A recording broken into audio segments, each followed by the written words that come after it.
नमस्कार दोस्तों। आज से कुछ दिनों पहले एक शब्द विनोद काफ़ी चर्चा में रहा था। खैर उसका तो कोई खास मतलब था नहीं, पर एक रचना प्रेमचंद की है विनोद। ये काफ़ी सुंदर सी है, आप इसे सुनिए, आपको काफ़ी अच्छा लगेगा।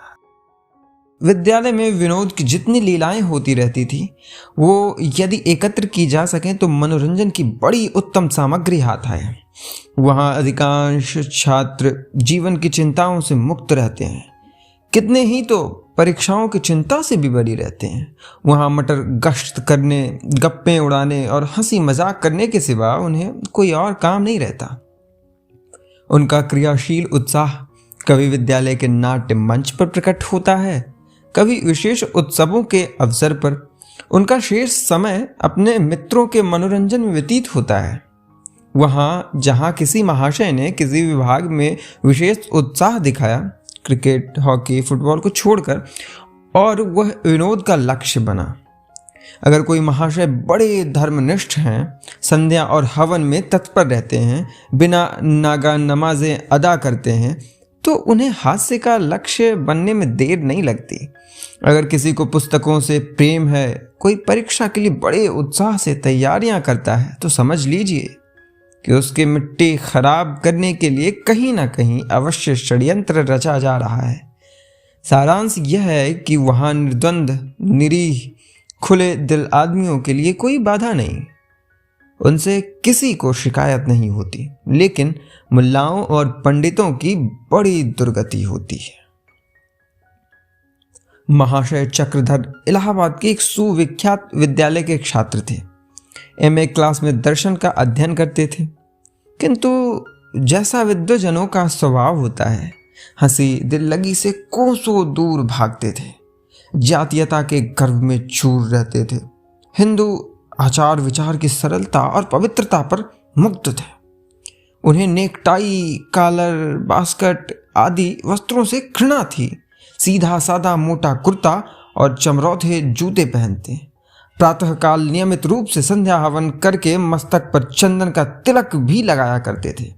ब्रह्मचर्य के सिद्धांतों के अनुसार सिर घुटाते थे, किंतु लंबी चोटी रख छोड़ी थी। उनका कथन था कि चोटी रखने में प्राचीन आर्य ऋषियों ने अपनी सर्वज्ञता का प्रचंड परिचय दिया है।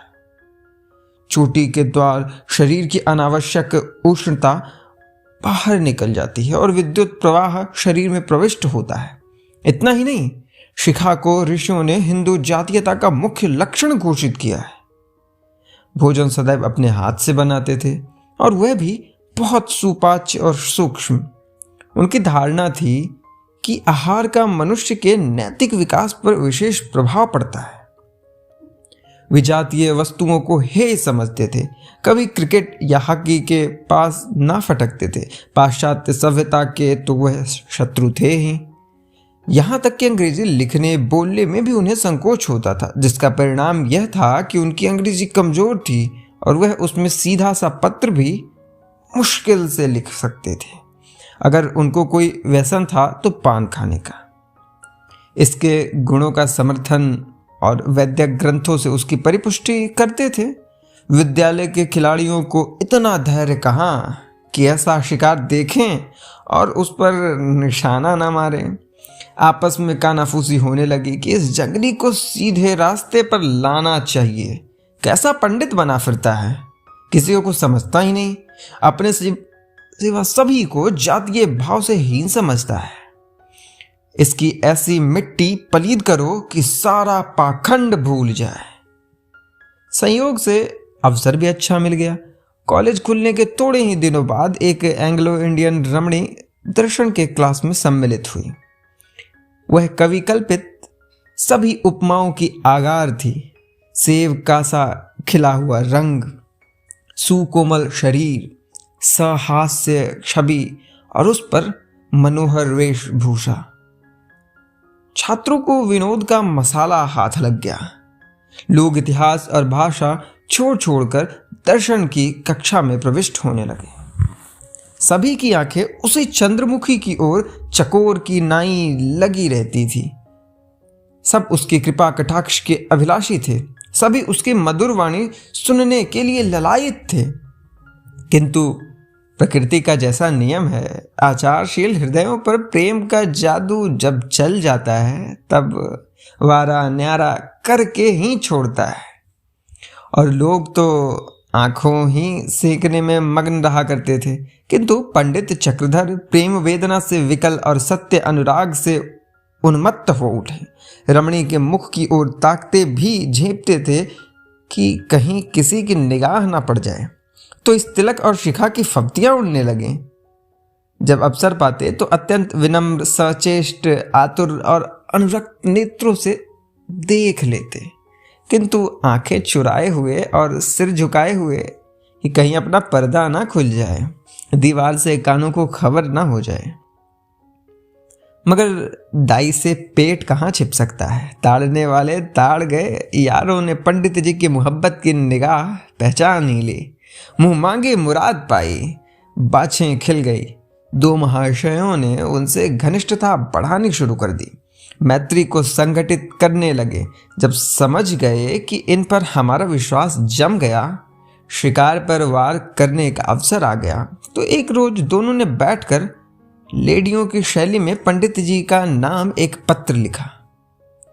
माय डियर चक्रधर, बहुत दिनों से विचार कर रही हूं कि आपको पत्र लिखूं, मगर इस भय से कि बिना परिचय से ऐसा साहस करना अनुचित होगा। अब तक जब्त करती रही, पर अब नहीं रहा जाता। आपने मुझ पर ना जाने क्या जादू कर दिया है कि एक क्षण के लिए भी आपकी सूरत आंखों से नहीं उतरती। आपकी सौम्य मूर्ति, प्रतिभाशाली मस्तक और साधारण पहनावा सदैव आंखों के सामने फिरा करता है। मुझे स्वभावतः आडंबर से घृणा है, पर यहाँ सभी को कृत्रिमता के रंग में डूबा पाती हूँ। जिसे देखिए मेरे प्रेम में अनुरक्त है, पर मैं उन प्रेमियों के मनोभावों से परिचित हूँ। वे सब के सब लंपट और शोहदे हैं। केवल आप एक ऐसे सज्जन हैं जिनके हृदय में मुझे सद्भाव और सदनुराग की झलक दिख पड़ती है। बार बार उत्कंठा होती है कि आपसे कुछ बातें करती, मगर आप मुझसे इतनी दूर बैठते हैं कि वार्तालाप का सुअवसर नहीं प्राप्त होता। ईश्वर के लिए कल से आप मेरे समीप ही बैठा कीजिए, और कुछ ना सही तो आपके सामीप्य ही से मेरी आत्मा तृप्त होती रहेगी। इस पत्र को पढ़कर फाड़ डालिएगा और इसका उत्तर लिखकर पुस्तकालय की तीसरी अलमारी के नीचे रख दीजिएगा। आपकी लूसी। यह पत्र डाक में डाल दिया गया और लोग उत्सुक नेत्रों से देखने लगे कि इसका क्या असर होता है। उन्होंने बहुत लंबा इंतजार ना करना पड़ा। दूसरे दिन कॉलेज में आकर पंडित जी को लूसी के सन्निकट बैठने की फिक्र हुई। वे दोनों महाशय जिन्होंने उनसे आत्मीयता बढ़ा रखी थी, लूसी के निकट बैठा करते थे। एक का नाम था नईम और दूसरे का गिरधर सहाय। चक्रधर ने आकर गिरधर से कहा, यार तुम मेरी जगह जा बैठो, मुझे यहाँ बैठने दो। नईम, क्यों, आपको हसद होता है क्या? चक्रधर, हसद वसद की बात नहीं, वहाँ प्रोफेसर साहब का लेक्चर सुनाई नहीं देता, मैं कानों का जरा भारी हूँ। गिरधर, पहले तो आपको यह बीमारी ना थी, यह रोग कब से उत्पन्न हो गया? नईम, और फिर प्रोफेसर साहब तो यहाँ से और भी दूर ही जाएंगे जी। चक्रधर, दूर हो जाएंगे तो क्या, यहाँ अच्छा रहेगा। मुझे कभी कभी झपकियाँ आ जाती हैं, सामने डर लगा रहता है कि कहीं उनकी निगाह ना पड़ जाए। गिरधर, आपको तो झपकियाँ ही आती हैं ना, यहाँ तो वही घंटा सोने का है, पूरी एक नींद लेता हूँ फिर। नहीं, तुम भी अजीब आदमी हो, जब दोस्त होकर एक बात कहते हैं तो उसको मानने में तुम्हें क्या ऐतराज? चुपके से दूसरी जगह जा बैठो। गिरधर, अच्छी बात है, छोड़े देता हूँ, किंतु यह समझ लीजिएगा कि यह कोई साधारण त्याग नहीं, मैं अपने ऊपर बहुत जब्र कर रहा हूँ। कोई दूसरा लाख रुपए भी देता तो जगह ना छोड़ता। नहीं, अरे भाई, यह जन्नत है जन्नत, लेकिन दोस्त के खातिर भी तो है कोई चीज। चक्रधर ने कृतज्ञतापूर्ण दृष्टि से देखा और वहां जाकर बैठ गए। थोड़ी देर के बाद लूसी भी अपनी जगह पर बैठी। अब पंडित जी बार बार उसकी ओर सापेक्ष भाव से ताकते रहे कि वह कुछ बातचीत करे, और वह प्रोफेसर का भाषण सुनने में तन्मय हो रही है। आपने समझा शायद लज्जावश नहीं बोलती। लज्जाशीलता रमणियों का सबसे सुंदर भूषण भी तो है। उसके डेस्क की ओर मुंह फेर फेर कर ताकने लगे। उसे इनके पान चबाने से शायद घृणा होती थी। बार बार मुंह दूसरी ओर फेर लेती, किंतु पंडित जी इतने सूक्ष्मदर्शी, इतने कुशाग्र बुद्धि न थे, इतने प्रसन्न थे मानो सातवें आसमान पर हैं। सबको उपेक्षा की दृष्टि से देखते थे, मानो प्रत्यक्ष रूप से कह रहे हो कि तुम्हें यह सौभाग्य कहाँ नसीब। मुझसा प्रतापी और कौन होगा। दिन तो गुजरा। संध्या समय पंडित जी नईम के कमरे में आए और बोले, यार एक लेटर राइटर, पत्र व्यवहार शिक्षक की आवश्यकता है। किसका लेटर राइटर सबसे अच्छा है? नईम ने गिरधर की ओर कनखियों से देखकर पूछा। लेटर राइटर लेकर क्या कीजिएगा? गिरधर, फजूल है। नईम खुद का किस लेटर राइटर से कम है? चक्रधर ने कुछ सकुचाते हुए कहा, अच्छा कोई प्रेम पत्र लिखना हो तो कैसे आरंभ किया जाए? नईम, डार्लिंग लिखते हैं, और जो बहुत ही घनिष्ठ संबंध हो तो डियर डार्लिंग लिख सकते हैं। चक्रधर, और समाप्त कैसे करना चाहिए? नहीं, पूरा हाल बताइए तो खत ही ना लिख दें। चक्रधर, नहीं, आप इतना बता दीजिए, मैं लिख लूँगा। नहीं, अगर बहुत प्यारा माशूक हो तो लिखिए योर डाइंग लवर, और साधारण प्रेम हो तो लिख सकते हैं योर्स फॉरएवर। चक्रधर, कुछ शुभकामना के भाव भी तो रहने चाहिए ना? नहीं, बेशक बिला आदाब के भी कोई खत होता है, और वह भी मोहब्बत का। माशूक के लिए आदाब लिखने में फ़कीरों की तरह दुआएं देनी चाहिए। आप लिख सकते हैं, God give you everlasting grace and purity, या may you remain happy in love and lovely. Chakradhar, कागज़ पर लिख दो। गिरधर ने एक पत्र के टुकड़े पर कई वाक्य लिख दिए। जब भोजन करके लौटे तो चक्रधर ने अपने किवाड़ बंद कर लिए और खूब बना बना कर पत्र लिखा। अक्षर बिगड़ बिगड़ जाते थे, इसलिए कई बार लिखना पड़ा। कहीं पिछले पहर जाकर पत्र समाप्त हुआ, तब आपने इसे इत्र में बसाया, दूसरे दिन पुस्तकालय में निर्दिष्ट स्थान पर रख दिया। यार लोग तो ताक में थे ही, पत्र उड़ा लाए और खूब मजे ले लेकर पढ़े। 3 दिन के बाद चक्रधर को फिर एक पत्र मिला। लिखा, माय डियर चक्रधर, तुम्हारी प्रेम पत्री मिली। बार बार पढ़ा, आंखों से लगाया, चुंबन किया। कितनी मनोहर महक थी। ईश्वर से यही प्रार्थना है कि हमारा प्रेम भी ऐसा ही सुरभिसंचित रहे। आपको शिकायत है कि मैं आपसे बातें क्यों नहीं करती? प्रिय, प्रेम बातों से नहीं, हृदय से होता है। जब मैं तुम्हारी ओर से मुंह फेर लेती हूँ तो मेरे दिल पर क्या गुजरती है यह मैं ही जानती हूँ। एक दबी हुई ज्वाला है जो अंदर ही अंदर मुझे भस्म कर रही है। आपको मालूम नहीं कितनी आंखें हमारी ओर एक टक ताकती रहती हैं। जरा भी संदेह हुआ और चिरवियोग की विपत्ति हमारे सिर पड़ी, इसलिए हमें बहुत ही सावधान रहना चाहिए। तुमसे एक याचना करती हूँ, क्षमा करना। मैं तुम्हें अंग्रेजी पोशाक में देखने को बहुत उत्कंठित हूँ। यूँ तो तुम चाहो तो वस्त्र धारण करो, मेरी आंखों के तारे हो। विशेषकर तुम्हारा सादा कुर्ता मुझे बहुत ही सुंदर मालूम होता है। फिर भी बाल्यावस्था से जिन वस्त्रों को देखते चली आई हूँ उन पर विशेष अनुराग होना स्वाभाविक है। मुझे आशा है तुम निराश न करोगे। मैंने तुम्हारे लिए एक वास्कट बनाई है, उसे मेरे प्रेम का तुच्छ उपहार समझकर स्वीकार करो। तुम्हारी लूसी।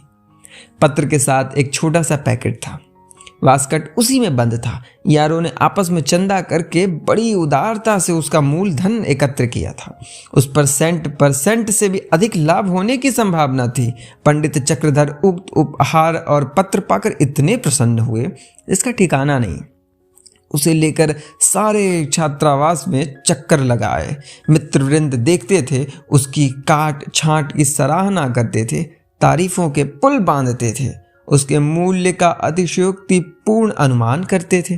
कोई कहता था यह सीधे पेरिस से सिलकर आया है, इस मुल्क में ऐसे कारीगर कहाँ, कौन?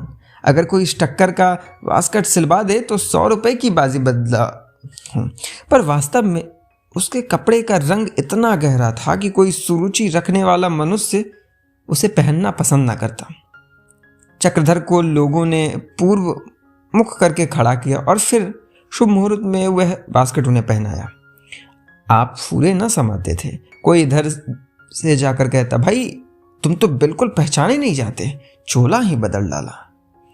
अपने वक्त के यूसुफ हो यार, क्यों ना हो, तभी तो यह ठाठ है। मुखड़ा कैसा दमकने लगा, मानो तपाया हुआ कुंदन है।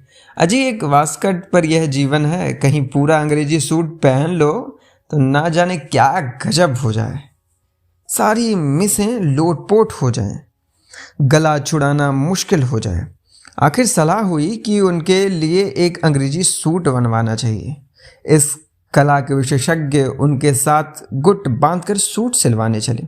पंडित जी घर के संपन्न थे। एक अंग्रेजी दुकान से बहुमूल्य सूट लिया गया। रात को इसी उत्सव में गाना बजाना भी हुआ।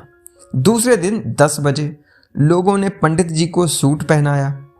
आप अपनी उदासीनता दिखाने के लिए बोले, मुझे तो बिल्कुल अच्छा नहीं लगता, आप लोगों को ना जाने क्यों ये कपड़े अच्छे लगते हैं। नहीं, जरा आईने में सूरत देखिए तो मालूम हो, खासे शहजादे मालूम पड़ते हो।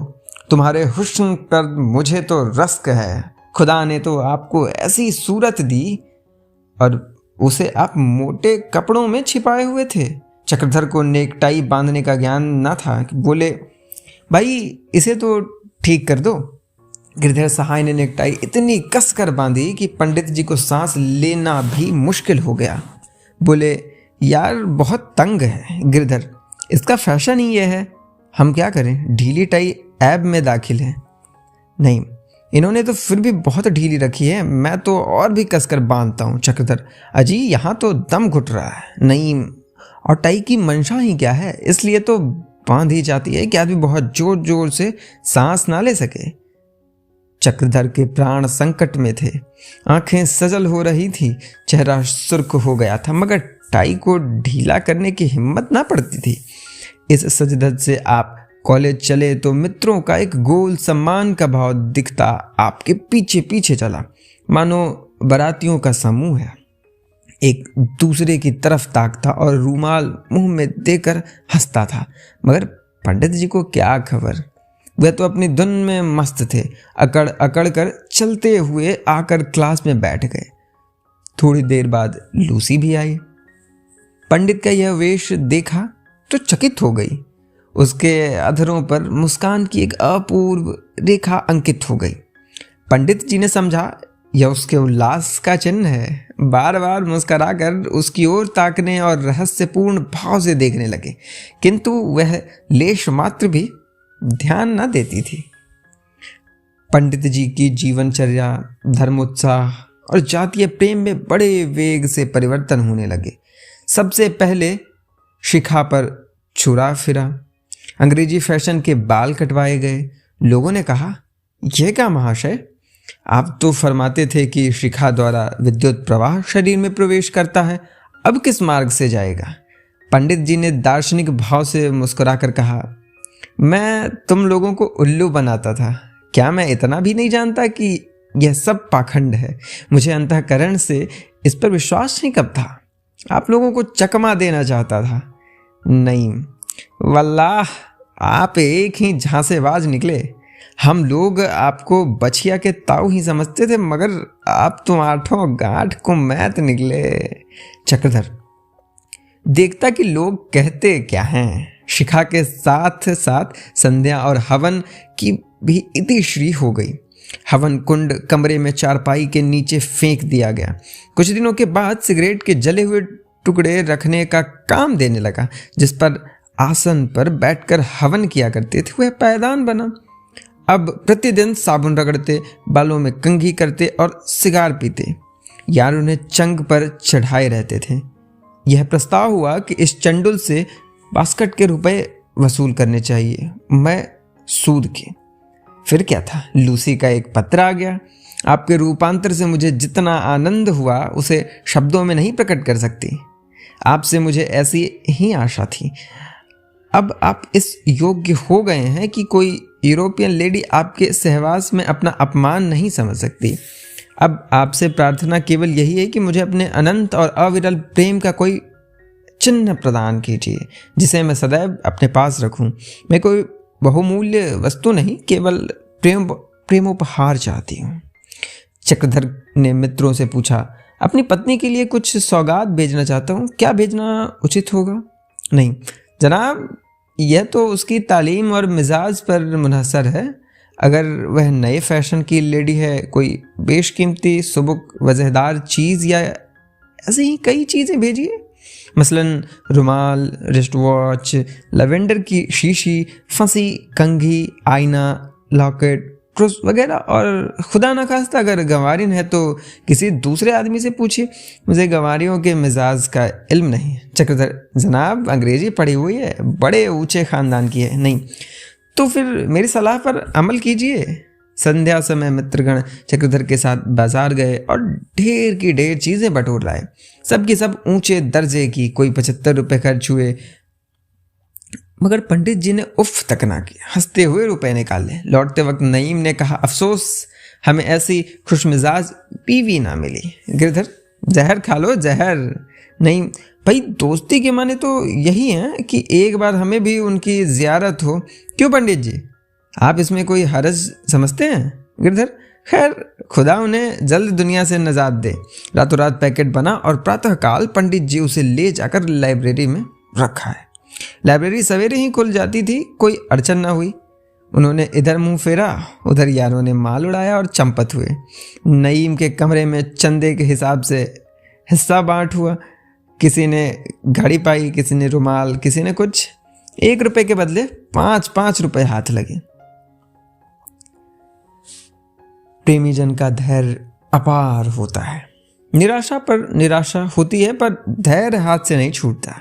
पंडित जी बेचारे विपुल धन व्यय करने के पश्चात भी प्रेमिका से संभाषण का सौभाग्य न प्राप्त कर सके। प्रेमिका भी विचित्र थी, जो पत्रों में मिश्री की डली घोल देती थी, मगर प्रत्यक्ष दृष्टिपात भी ना करती थी। बेचारे बहुत चाहते थे कि स्वयं ही अग्रसर हो, पर हिम्मत ना पड़ती थी। विकट समस्या थी, किंतु इससे वह भी निराश न थे। हवन संध्या तो छोड़ ही बैठे थे। नए फैशन के बाल कट ही चुके थे। अब बहुधा अंग्रेजी ही बोलते, यद्यपि वह अशुद्ध और भ्रष्ट होती थी। रात को अंग्रेजी मुहावरों की किताब लेकर पाठ की भांति रटते। नीचे के दर्जों में बेचारे ने इतने श्रम से कभी पाठ न याद किया था। उन्हीं रटे हुए मुहावरों के मौके काम में लाते। 2-4 लूसी के सामने भी अंग्रेजी बघाड़ने लगे, जिससे उनकी योग्यता का पर्दा और भी खुल गया। किंतु दुष्टों को अब भी उन पर दया न आई। एक दिन चक्रधर के पास लूसी का पत्र पहुंचा, जिसमें बहुत अनुनय विनय के बाद यह इच्छा प्रकट की गई कि मैं भी आपको अंग्रेजी खेल खेलते देखना चाहती हूँ। मैंने आपको कभी फुटबॉल या हॉकी खेलते नहीं देखा। अंग्रेजी जेंटलमैन के लिए हॉकी, क्रिकेट आदि में सिद्धस्त होना परमावश्यक है। मुझे आशा है आप मेरी यह तुच्छ याचना स्वीकार करेंगे। अंग्रेजी वेशभूषा में, बोलचाल में, आचार व्यवहार में कॉलेज में अब आपका कोई प्रतियोगी नहीं रहा। मैं चाहती हूँ कि खेल के मैदान में भी आपकी सर्वश्रेष्ठता सिद्ध हो जाए। कदाचित कभी आपको मेरे साथ लेडियों के सम्मुख खेलना पड़े तो उस समय आपकी और आपसे ज़्यादा मेरी हेठी होगी, इसलिए टेनिस अवश्य खेलिए। 10 बजे पंडित जी को वह पत्र मिला। दोपहर को ज्यों ही विश्राम की घंटी बजी कि अपने नईम से जाकर कहा, यार जरा फुटबॉल निकाल दो। नईम फुटबॉल के कप्तान भी थे, मुस्कुराकर बोले, खैर तो है, इस दोपहर में फुटबॉल लेकर क्या कीजिएगा? आप तो कभी मैदान की तरफ झांकते भी नहीं। आज इस जलती बलती धूप में फुटबॉल खेलने की धुन क्यों सवार है? चक्रधर, आपको इससे क्या मतलब? आप गेंद निकाल दीजिए, मैं गेंद में भी आप लोगों को नीचा दिखाऊंगा। नहीं जनाब, कहीं चोट चपेट आ गई, मुफ्त में परेशान होइएगा। हमारे ही सिर मरहम पट्टी का बोझ पड़ेगा। खुदा के लिए इस वक्त रहने दीजिए। चक्रधर, आगे चोट तो मुझे लगेगी, आपका इससे क्या नुकसान होता है? आप को जरा सा गेंद निकाल देने में इतनी आपत्ति क्यों है? नईम ने गेंद निकाल दिया और पंडित जी उसी जलती हुई दोपहरी में अभ्यास करने लगे। बार बार गिरते थे, बार बार तालियां पड़ती थी, मगर वह अपनी धुन में ऐसे मस्त थे कि उसकी कुछ परवाह ना करते थे। इसी बीच में आपने लूसी को आते देख लिया और भी फूल गए। बार बार पैर चलाते मगर निशाना खाली जाता था। पैर पड़ते भी थे तो गेंद पर कुछ असर ना होता और लोग आकर गेंद को एक ठोकर में आसमान तक पहुंचा देते। तो आप कहते हैं मैं जोर से मारूं तो इससे भी ऊपर जाए, लेकिन फ़ायदा क्या? लूसी 2-3 मिनट तक खड़ी उनकी बौखलाहट पर हंसती रही। आखिर नईम से बोली, वेल नईम, इस पंडित को क्या हो गया है? रोज एक ना एक स्वांग भरा करता है। इसके दिमाग में खलल तो नहीं पड़ गया? नईम, मालूम तो कुछ ऐसा ही होता है। शाम को सब लोग छात्रालय में आए तो मित्रों ने जाकर पंडित जी को बधाई दी। यार वो बड़े खुशनसीब। हम लोग फुटबॉल को कॉलेज की चोटी तक पहुंचाते रहे मगर किसी ने तारीफ ना की। तुम्हारे खेल की सब ने तारीफ की, खासकर लूसी ने। वह तो कहती थी जिस ढंग से यह खेलते हैं उस ढंग से मैंने बहुत कम हिंदुस्तानियों को खेलते देखा है। मालूम होता है ऑक्सफोर्ड का व्यस्त खिलाड़ी हो। चक्रधर और भी कुछ बोली? क्या कहा? सच बताओ। नहीं अजी, अब साफ साफ ना कहलवाइए। मालूम होता है अपने टट्टी की आड़ में शिकार खेला है। बड़े उस्ताद हो यार। हम लोग मुंह ताकते रहे और तुम मैदान मार ले गए। जब भी आप रोज यह कलेवर बदला करते थे, अब भेद खुला। वाकई खुश नसीब हो। चक्रधर, मैं उसी कायदे में गेंद में ठोकर मारता था जैसे किताब में लिखा है। नहीं, तभी तो बाजी मार ले गए भाई। और नहीं क्या, हम आपसे किसी बात में कम हैं? हाँ, तुम्हारी जैसी सूरत कहाँ से लाएं? चक्रधर, बहुत बनाओ नहीं, मैं ऐसा कहाँ का बड़ा रूपवान हूँ। नहीं अजी, यह तो नतीजे से ही जाहिर है। यहाँ साबुन और तेल लगाते लगाते भौरा हुआ जाता हूँ और कुछ असर नहीं होता, मगर आपका रंग बिना हरे फिटकरी के ही चोखा है। चक्रधर, कुछ मेरे कपड़े वगैरह की निस्बत तो नहीं कहती थी? नहीं नहीं, और तो कुछ नहीं कहा। हाँ, इतना देखा कि जब तक खड़ी रही आपकी ही तरफ उसकी टकटकी लगी हुई थी। पंडित जी अकड़े जाते थे, हृदय फूला जाता था। जिन्होंने उनकी वह अनुपम छवि देखी वे बहुत दिनों तक याद रखेंगे, मगर इस अतुल आनंद का मूल्य उन्हें बहुत देना पड़ा, क्योंकि अब तक कॉलेज का सेशन समाप्त होने वाला था और मित्रों की पंडित जी के माथे एक बार दावत खाने की बड़ी अभिलाषा थी। प्रस्ताव होने की देर थी। तीसरे दिन उनके नाम लूसी का पत्र पहुंचा। वियोग के दुर्दिन आ रहे हैं ना, न जाने आप कहाँ होंगे और मैं कहाँ होंगी। मैं चाहती हूँ इस अटल प्रेम की यादगार में एक दावत हो। अगर उसका व्यय आपके लिए असह्य हो तो मैं संपूर्ण भार लेने को तैयार हूँ। इस दावत में मैं और मेरी सखियाँ सहेलियाँ निमंत्रित होंगी। कॉलेज के छात्र और अध्यापक गण सम्मिलित होंगे। भोजन के उपरांत हम अपने वियुक्त हृदय के भावों को प्रकट करेंगे। काश आपका धर्म, आपकी जीवन प्रणाली और मेरे माता पिता की निर्दयता बाधक ना हो, तो हमें संसार की कोई शक्ति जुदा नहीं कर सकती। चक्रधर यह पत्र पाते ही बौखला उठे। मित्रों से कहा, भाई चलते चलते एक बार सहभोज तो हो जाए, फिर न जाने कौन कहाँ होगा। मिस लूसी को भी बुलाया जाए। यद्यपि पंडित जी के पास इस समय रुपए ना थे, घर वाले उनकी फिजूल खर्ची की कई बार शिकायत कर चुके थे, मगर पंडित जी का आत्माभिमान यह कब मानता कि प्रतिभोज का भार लूसी पर रखा जाए। वह तो अपने प्राण तक उस पर वार चुके थे। न जाने क्या क्या बहाने बनाकर ससुराल से रुपए मंगवाए और बड़े समारोह से दावत की तैयारियां होने लगी। कार्ड छपवाए गए, भोजन परोसने के लिए नई वर्दियां बनवाई गई। अंग्रेजी और हिंदुस्तानी दोनों ही प्रकार के व्यंजनों की व्यवस्था की गई। अंग्रेजी खाने के लिए रॉयल होटल से बातचीत की गई। इसमें बहुत सुविधा थी। यद्यपि चीज़ें बहुत महंगी थी, लेकिन झंझट से नाजात हो गई। अन्यथा सारा भार नईम और उसके दोस्त गिरधर पर पड़ता। हिंदुस्तानी भोजन के व्यवस्थापक गिरधर हुए। पूरे 2 सप्ताह तक तैयारियां हुई थी। नईम और गिरधर तो कॉलेज में केवल मनोरंजन के लिए थे। पढ़ना पढ़ाना तो उनको था नहीं। आमोद प्रमोद ही में समय व्यतीत किया करते थे। कवि सम्मेलन की भी ठहरी। कविजनों के नाम बुलावे भेजे गए। सारांश यह कि बड़े पैमाने पर प्रतिभोज का प्रबंध किया गया और भोज हुआ भी। विराट। विद्यालय के नौकरों ने पूरियां बेची। विद्यालय के इतिहास में वह भोज चिरस्मरणीय रहेगा। मित्रों ने खूब बढ़ बढ़ कर हाथ मारे। 2-3 मिसें भी खींच बुलाई गई।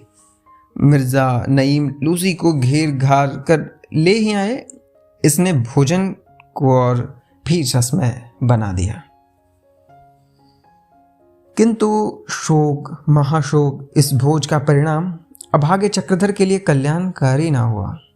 चलते चलते लज्जित और अपमानित होना पड़ा था। मित्रों की तो दिल लगी थी और उस बेचारे की जान पर बन रही थी। सोचे अब तो विदा होते ही हैं, फिर मुलाकात हो या ना हो, अब किस दिन के लिए सब्र करे। मन के प्रेमोद्गार को निकाल क्यों ना ले, कलेजा चीर कर दिखा क्यों ना दे। और लोग तो दावत खाने में जुटे हुए थे और वह मदन बाण पीड़ित युवक बैठा सोच रहा था कि यह अभिलाषा क्यों कर पूरी हो। अब यह आत्मदमन क्यों, लज्जा क्यों, विरक्ति क्यों, गुप्त रोदन क्यों, मौन मुखापेक्षा क्यों, अंतर्वेदना क्यों। बैठे बैठे प्रेम को क्रियाशील बनाने के लिए मन में बल का संचार करते रहे।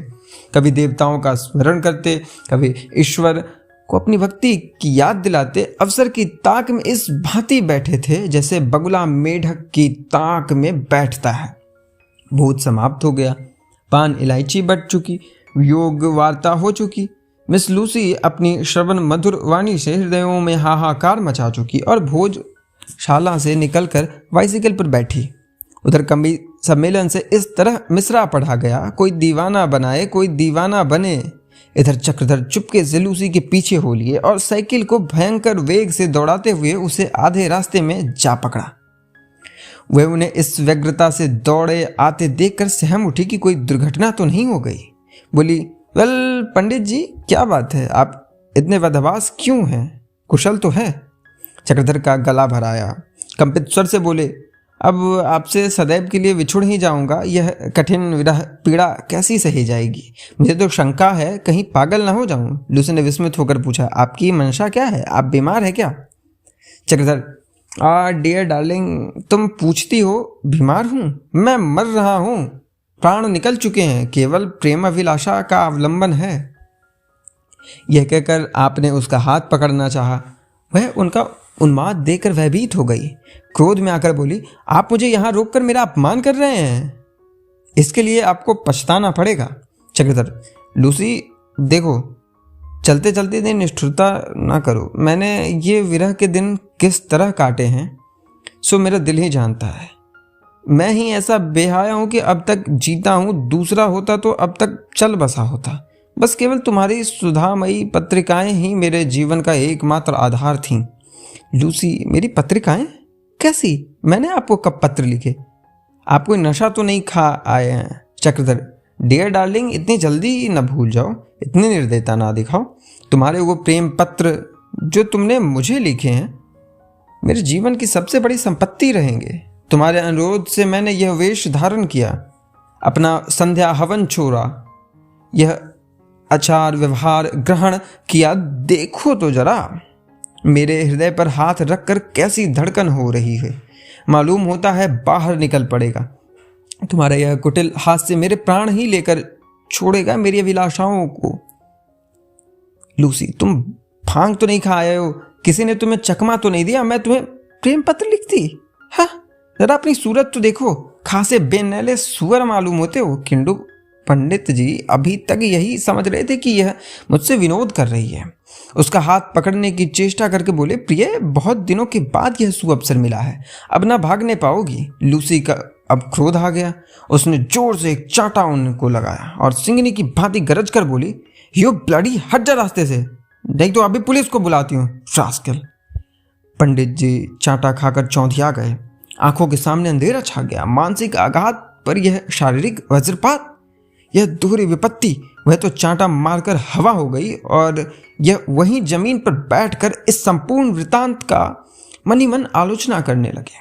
चांटे ने बाहर की आंखें आंसुओं से भर दी थी पर अंदर की आंखें खोल दी थी। कहीं कॉलेज के लौंडों ने तो यह शरारत नहीं की? अवश्य यही बात है। पाजियों ने बड़ा चकमा दिया। तभी सब के सब मुझे देख देख कर हंसा करते थे। मैं भी कुछ कम अकल हूँ, नहीं तो उनके हाथों टेसू क्यों बनता। बड़ा झांसा दिया, उम्र भर याद रहेगा। वहाँ से झल्लाए हुए आए और नईम से बोले, तुम बड़े दगाबाज हो, परले सिरे के धूर्त पाजी, उल्लू, गधे, शैतान। नहीं, आखिर कोई बात भी कहिए या गालियों ही देते जाइएगा। गिरधर, क्या बात हुई? कहीं लूसी से आपने कुछ कहा तो नहीं? चक्रधर, उसी के पास से आ रहा हूँ, चाटा खाकर और मुंह में कालीख लगवाकर। तुम दोनों ने मिलकर मुझे खूब उल्लू बनाया। इसकी कसर ना लूँ तो मेरा नाम नहीं। मैं नहीं जानता कि तुम लोग मित्र बनकर मेरी गर्दन पर छुरा चला रहे थे। अच्छा, जो वह गुस्से में आकर पिस्तौल चला देती तो? नहीं, अरे यार, माशूकों की गाते निराली होती है। चक्रधर, तुम्हारा सिर माशूक चांटे लगाया करते हैं। वे आंखों से तीर चलाते हैं, कटार मारते हैं या हाथों से मुष्टि प्रहार करते हैं। गिरधर, उससे आपने क्या कहा? चक्रधर, कहा क्या? अपनी विरह व्यथा की गाथा सुनाता रहा। इस पर उसने ऐसा चांटा रसी दिया कि कान भर ना उठे। हाथ है उसके कि पत्थर। गिरधर, गजब ही हो गया। आप है निरे चोंच।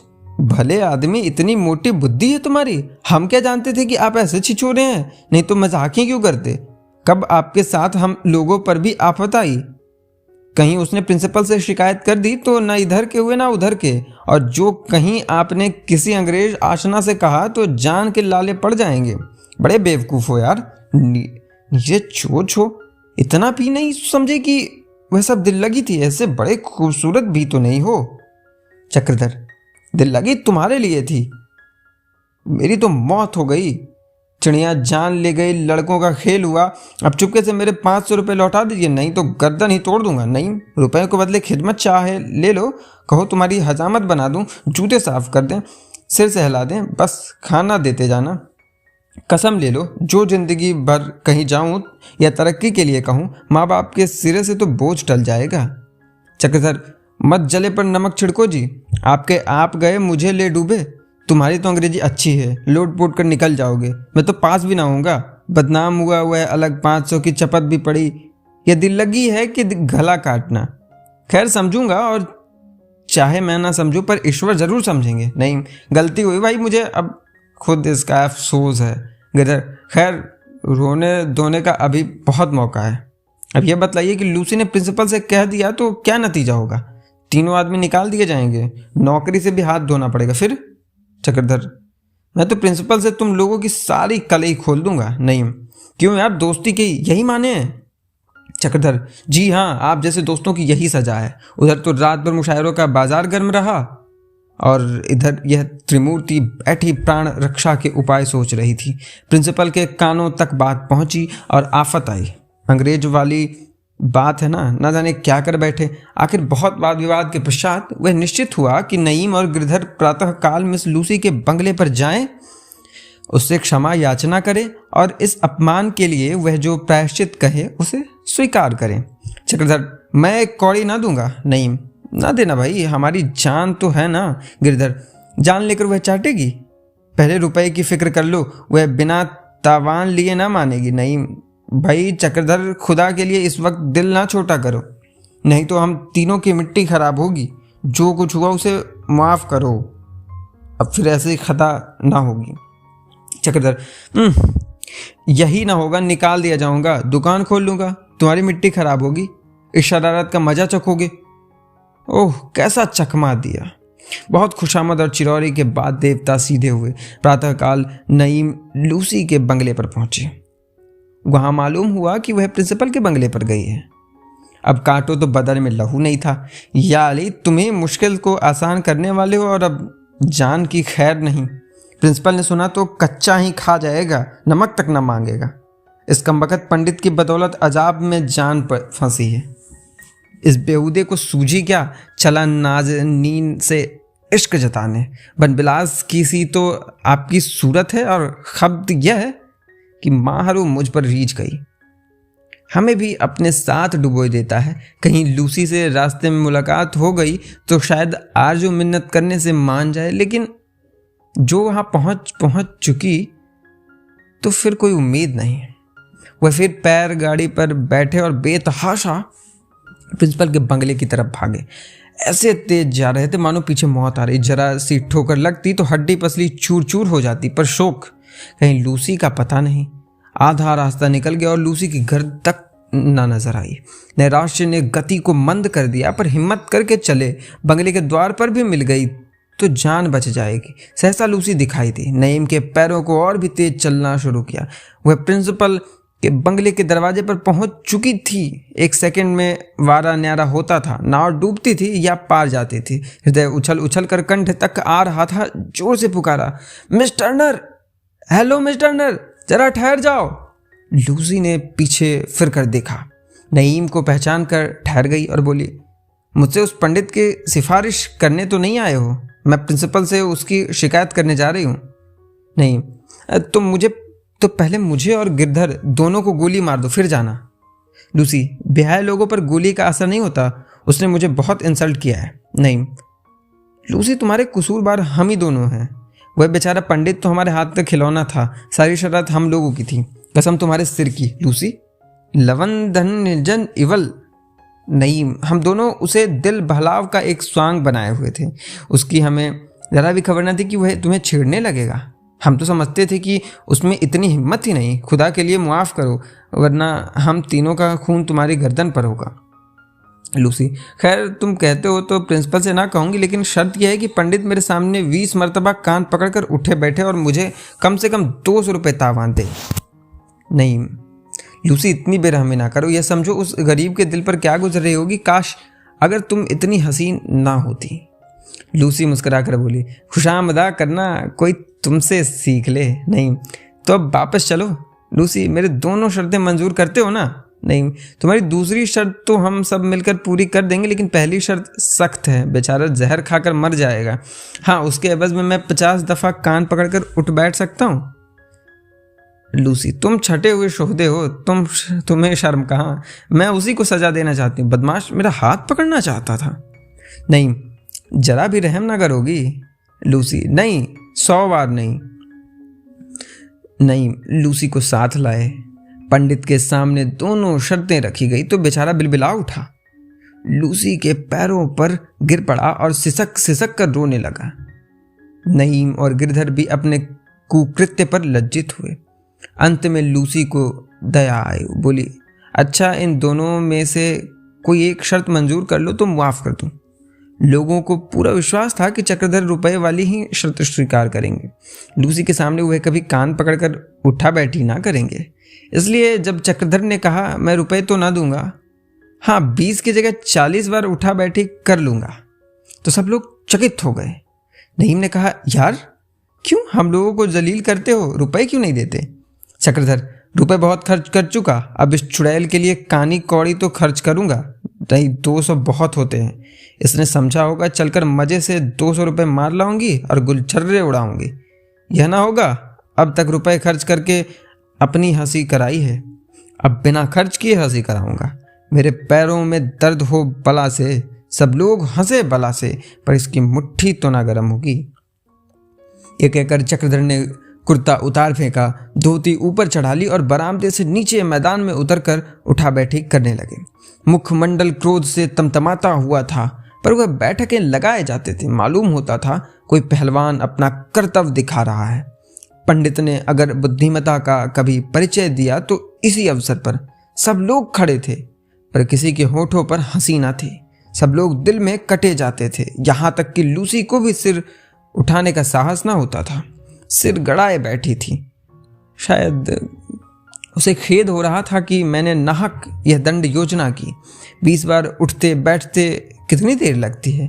पंडित ने खूब उच्च स्वर से गिन गिन कर 20 की संख्या पूरी की और गर्व से सिर उठाए अपने कमरे में चले गए। लूसी ने उन्हें अपमानित करना चाहा था, उल्टे उसी का अपमान हो गया। इस दुर्घटना के पश्चात 1 सप्ताह तक कॉलेज खुला रहा, किंतु पंडित जी को किसी ने हंसते नहीं देखा। वह विमन और विरक्त भाव से अपने कमरे में बैठे रहते थे। लूसी का नाम जवान पर आते झल्ला पड़ते थे। इस साल की परीक्षा में पंडित जी फेल हो गए, पर इस कॉलेज में फिर ना आए। शायद अलीगढ़ चले गए हों। इस तरह ये कहानी तो समाप्त हुई। आपने इतने प्यार और ध्यान से इस पूरी कहानी को सुना, आपका बहुत बहुत शुक्रिया।